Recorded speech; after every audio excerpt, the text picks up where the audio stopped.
Welcome to the Valuable Woman podcast. I'm Rebeca Segebre, and this is your space to grow, heal, and move forward in faith and purpose. Today, I want to invite you to reflect with me on a question. Am I considered trustworthy? Can people rely on me? Am I a safe place for others? Okay, amiga, hablemos de eso. I remember the day I first arrived in the United States in 1990. You probably remember that first day.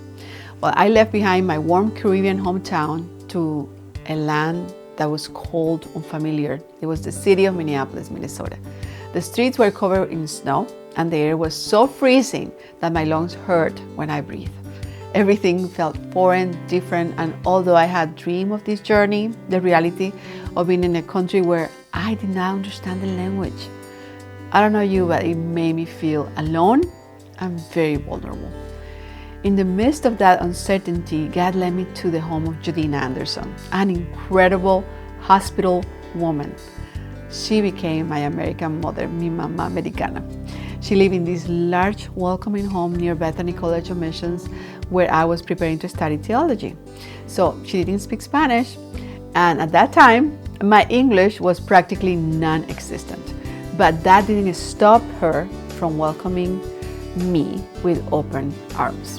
So every Sunday after church, her home was filled with young missionary students. It didn't matter where we were from or how much English we spoke. She made us feel like family. I remember the smell of freshly baked bread, the laughter of young people gathered around the table, and the sound of the fireplace crackling as the snow fell outside. So Judine had a servant's heart, definitely, and left a deep mark on my life.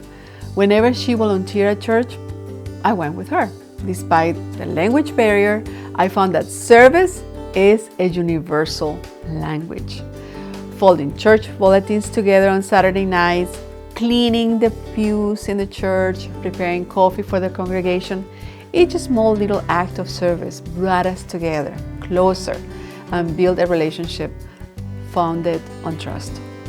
But the most memorable part was our winter walks to the frozen river. Yeah, behind her house was this frozen river. Imagine a young Caribbean woman used to sunshine, walking through the snow with borrowed mittens, trying to follow conversations in a language that sounded like an undecipherable code. Sometimes I really felt frustrated because after a month, I still couldn't even put together a proper sentence in English. But Judine never lost patience with me. She believed that I would learn in my own time, and her patience taught me a great lesson about hospitality and trust. So looking back on this story now here at Wake Forest University, I think about what Henry Newman says about hospitality, which is creating an open space where others feel free to express themselves and be vulnerable.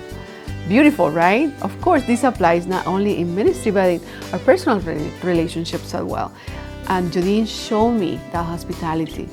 And of course, I understand now that hospitality is not just about opening the doors of your home, but about opening the doors of your life, your heart, and of course, having patience. As I study today, Isaiah 40 reminds us that God is our strength and our refuge. He gives us new strength to the weary and multiplies the power of those who have none. But just as God provides us with that security, we are also called to be a place of refuge for others. Am I a safe place for others? Can people trust me? That's the question, queridas, hoy. So, valuable woman, today I want to leave you with this reflection. Am I building relationships based on trust and service?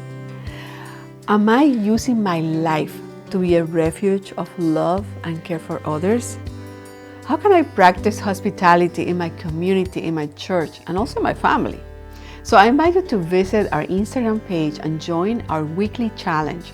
Share this episode with another valuable woman and bless her. Take a screenshot of this episode, post it in your stories, and tag me as Rebeca Segebre. Don't forget to sign up for our next free webinar at rebecasegebre.org/webinar. Thank you for joining us today. You're valuable in God's heart, and you are valuable in God's hands.